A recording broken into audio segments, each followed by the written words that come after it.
Hi, everyone. Welcome to our channel. In the hushed glow of the pre-dawn hospital corridor, Lola Tung's pale hand trembled ever so slightly as she pressed it against the cool metal railing, every breath a soft hiss of anticipation and fear. Outside her window, the first blush of sunrise painted the sky in muted rose and gold, a gentle reminder that even in moments of greatest uncertainty, life perseveres in its tender beauty. And today, that beauty was embodied in the secret life she carried close to her heart. From the moment she discovered, 3 months ago, that she was with child, Lola's world had transformed into a tapestry of whispered hopes and clandestine dreams.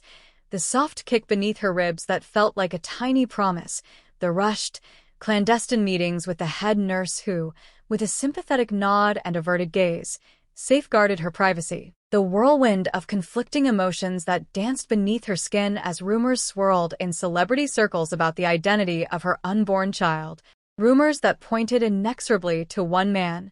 Christopher Briney. And yet, despite the insistent buzz of gossip columns and the feverish curiosity of fans, Lola had held onto her secret with fierce devotion, shielding it from the glare of public scrutiny as though it were the most precious treasure in the world. Now, as the contractions began, a rhythm like distant thunder rolling through her body, her mind drifted back to the night when she and Christopher had first confessed their feelings beneath an umbrella in the rain, that moment of unexpected confession where words tumbled out in a torrent. "I've loved you since the first note of your laugh," he had whispered, his voice trembling with vulnerability. And she had responded with a kiss that tasted of both relief and longing. Their love, forged in stolen glances across party rooms and sealed in quiet conversations on moonlit balconies, had withstood the volatile storms of fame and the capricious winds of rumor, but nothing had tested it like the revelation of her pregnancy, a revelation that had driven them apart in a furious swirl of fear and shame before ultimately drawing them irrevocably back together when Christopher, upon learning the truth, had stood outside her apartment in the dead of night, drenched by rain and heart-pounding, and begged forgiveness for having doubted her. "This child is ours, Lola," he had vowed, pressing his forehead to hers until their tears mingled, and in that moment, she knew that no force on earth could sever the bond between them. The hospital lights flickered overhead now, the scent of antiseptic mingling with the sweet, metallic tang of adrenaline in her blood as she felt the final, powerful urge of labor, an undeniable testament to the life about to enter the world. Through the hush, she heard Christopher's voice, soft and steady, calling her name from just outside the door. "Lola, I'm here. I'm right here." And in that single syllable, the universe seemed to contract, drawing them together into an unbreakable circle of love, courage, and hope. With every ounce of strength she could muster, Lola raised her head, her eyes shining with tears of both pain and joy, and whispered back, "I love you." The words carried on a breath that trembled with the weight of all they had been through. In the next heartbeat, the room filled with a sharp cry of new life, a tiny voice that spoke volumes of promise, of continuity, of the unyielding power of love to triumph over doubt. And as the midwife placed the newborn against Lola's chest,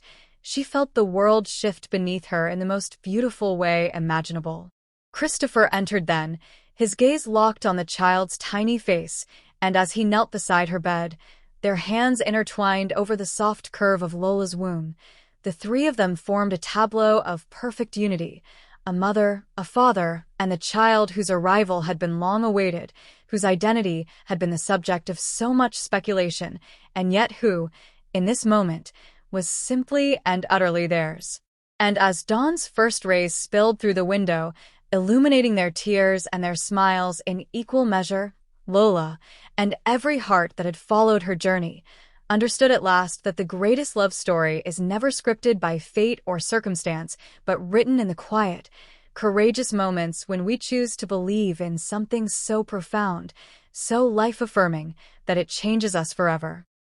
In the silvery hush before dawn, the hospital wing lay bathed in an ethereal glow as Lola Tung, her breath shallow and rhythmic, gripped the edge of the cushioned recliner that had become her steadfast companion through endless hours of anticipation. Around her, The soft hum of ventilators and the whispered footsteps of night shift nurses created a lullaby of possibility, each beat resonating through her body as she recalled the moment 3 months ago when her world had shifted on its axis. When, beneath the vast canopy of a midsummer night sky, she had discovered the secret nestled within her, a life blossoming in quiet defiance of every whispered rumor and tabloid headline that had plagued her days. In that instant, Lola's heart had fluttered like a caged bird freed, and though she had sought solace in solitude, wrapping herself in the protective cocoon of her apartment's dim lights, it was the memory of Christopher Briney's voice, warm and steady,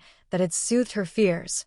"You're not alone in this," he had murmured, his words carrying the weight of a promise that transcended the superficial glare of fame. And so, when she'd experienced the subtle first tremor of life within, like a tender drumbeat echoing through her ribcage, she had reached for her phone with trembling fingers, her pulse racing as she dialed his number and whispered, "It's ours," a confession that had hung between them like a sacred vow. The days that followed were a whirlwind of clandestine meetings in half-empty cafes, where they sketched names on napkins and shared tentative caresses across scarred wood tabletops, of stolen glances at prenatal checkups, where the ultrasound screen illuminated their faces in a ghostly blue light and the technician's cursory nod felt to them like a coronation of their love. Of late-night conversations spanning the gulf between fear and exhilaration, where Lola's laughter rang out like crystal chimes even as tears welled in her eyes, for she understood that every moment of joy carried within it the shadow of uncertainty.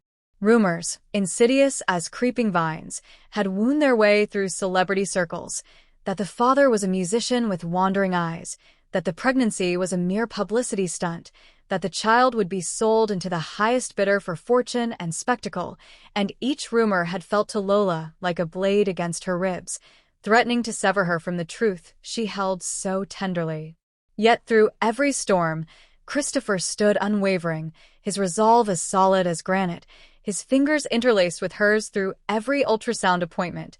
every blood test, every fleeting twinge of nausea that swept through her like a tide. "We will protect this life," he vowed one afternoon beneath a shuttered cafe window as rain tapped a staccato rhythm against the glass, and in that vow, Lola found a wellspring of courage. Now, as the first contraction rippled through her like a seismic wave, she remembered the night they had danced beneath a harvest moon in a secluded meadow, barefoot on dewy grass, their silhouettes entwined as fireflies winked around them, how Christopher had dipped her low and kissed her with such fierce tenderness that she had thought her heart would shatter into a million pieces of longing. She remembered their whispered laughter, the way his hand had pressed to her belly in a vow of guardianship, the way she had felt him shudder with emotion at the realization that they were architects of something miraculous. The hallways outside her room bore witness to her solitary vigil, the clatter of carts, the stifled coughs of exhausted staff,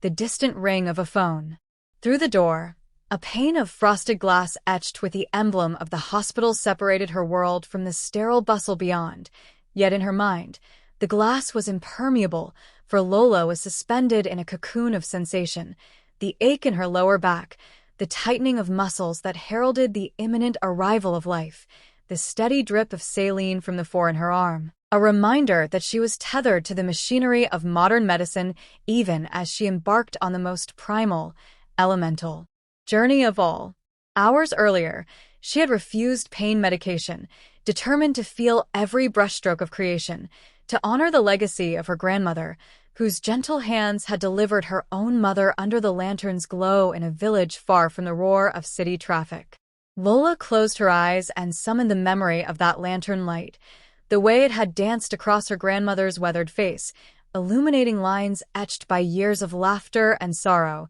and in that light, she found kinship with every woman who had walked this path before her. The contraction deepened, and with a soft moan, she leaned into the pain, envisioning each wave as a carrier of hope rather than a bearer of dread. She pictured Christopher's steady gaze, the warmth of his palm against her forehead, the way his thumb would brush away a tear and anchor her to the present moment. Beyond the sterile linoleum and the pale green walls, a clock ticked with merciless precision,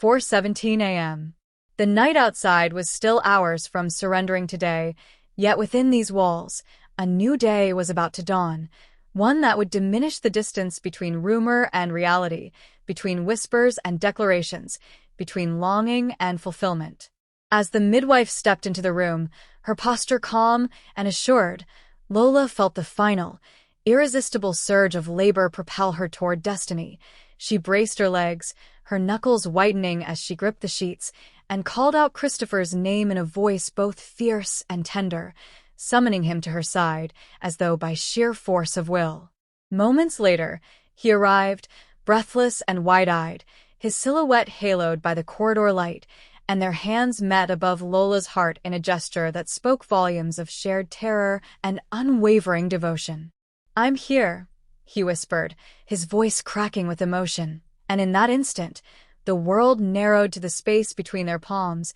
the unspoken history of every stolen kiss, every tear shed in private, every dream whispered in the dark. With one final, monumental effort, Lola felt release, a tidal wave of sensation that bore her up and carried her across an unseen threshold into a realm where time suspended its relentless march. The sound of a newborn's first cry, raw and elemental, cut through the silence like a clarion call, and she wept, tears of relief, of awe, of uncontainable joy, as the midwife settled the child into her arms. The baby's skin was cool against her chest, a living tapestry of possibility, and Lola pressed her cheek to the crown of that new life, savoring the tiny, rhythmic gasp of breath that signaled the endurance of hope. Christopher knelt beside her bed, his lips brushing the infant's brow as he murmured promises of protection and love, his voice trembling like a leaf in a storm, and as he lifted his gaze to Lola,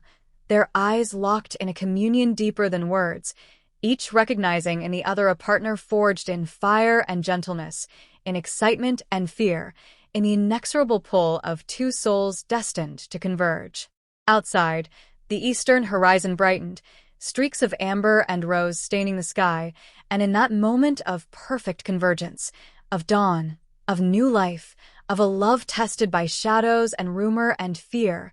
Lola understood with crystalline clarity that every twist of fate that had conspired against them had only served to strengthen the foundation of their union. With her fingers, she traced Christopher's name on the hospital blanket,